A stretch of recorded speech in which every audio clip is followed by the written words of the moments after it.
Picked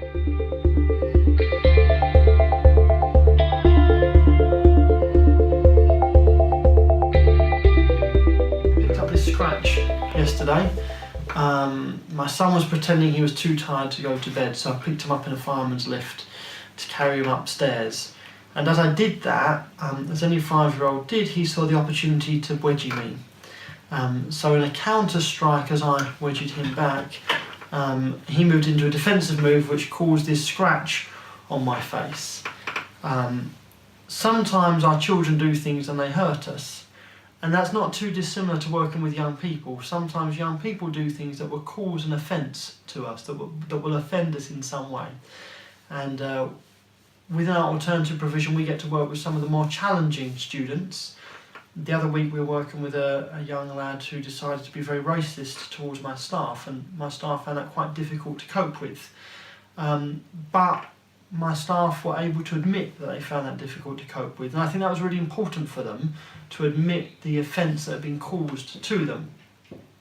The next point is about what we did with that. There was a case of talking about that as a team, and for the staff to decide to be the adult in the situation. And this meant them considering forgiving the young person. The forgiveness is an interesting thing, because when you forgive someone, it feels like you're letting them get away with something that they shouldn't get away with. But that's really important when you're being caused an offence by a young person. So the next part of it was to overcome the situation, to overcome the offence. And in order to do this, the youth worker had to remember why he was here, why he was working with young people, that he still had a vision for young people in general, and that he could have a vision for this young people in particular. If you find you can't get over an offence, that you can't think of the young person, then probably your time in youth work is over. We don't want people working with young people that are full of hurt and pain and baggage and unforgiveness.